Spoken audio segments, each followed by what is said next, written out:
Hi folks, Job Comics here. We're having a little look at an old Lost Bronze Age Sword and Sorcery series. This is, of course, Cull the Destroyer, and this is issue number 13, with a tremendous cover on the front. That's a good skull, isn't it? And there's Cull fighting a Viking that's on fire. It's called The Fiend in the Flame, and you can see at the top here how they're pushing this. It's from the creator of Conan. I assume they're meaning Robert E. Howard, yeah. Steve Englehart doing the writing on this, and Mike Plug, the very underrated Mike Plug. Al Milgrom, oh my god, Al, don't ruin the pencils. And it's Torches from Hell. So, I'm not that big a fan of Sword and Sorcery. I did pick up Conan for years and years and years, but towards the end of the run, I just felt it was getting a little bit like hard to sustain. And then mind you, those early issues when they found their stride with was it Roy Thomas and Barry Windsor Smith did a lot of the early work. that was an epic era. He's cosplaying Loki. So Cull came along after Conan and would often be a sort of backup feature in the black and white Conan magazines of the day. And there's Thulsa Doom. And we all know who Thulsa Doom is, don't we? Yeah, he's like a skull. And behold, grandchild, another caravan of treasures for our mighty king.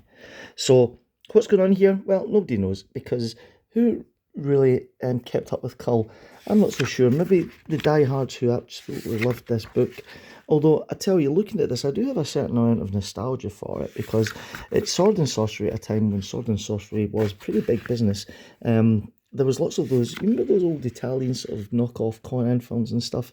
And they were always really, really popular. I remember being a kid and watching those sort of Conan knockoffs, and it was all this kind of stuff. It was always demons and trolls and wizards and skulls and, you know, and of course, epic fight scenes. And here we are with an epic fight scene. Here's Cull setting up a little arc until Cull once more is king. So yeah, it's pretty nice.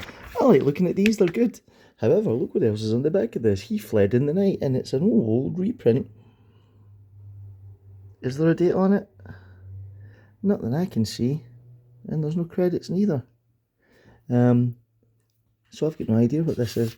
It's just a little backup thing. Oh, thank goodness it's still got the Marvel valued stamp.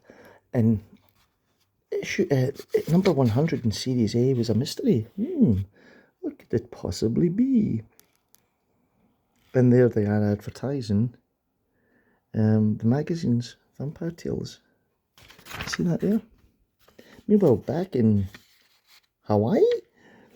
So, the Thurian Chronicles. Here's a letter page that nobody's ever looked at before in their life. Hail Plug! I'll go along with that. That's from R.M. Inglis. And he's in Toronto. Who else is here? Everybody else really likes Mike Plug. Norman Silvera. He's from Santa Clara. And then Michael Sloan. He's from Canaan. And then M. Very mysterious. R. Philip Trevor. Cull the Destroyer stirred up long dead memories. It reminded me of my early Marvel reading days when a certain prince named Neymar received a crown from a somewhat sinister presidential candidate. And today, what presidential candidate ain't? There you go. That's the View from 1974. And then Jack Meganfind. And who says this isn't the Marvel Age of Comics?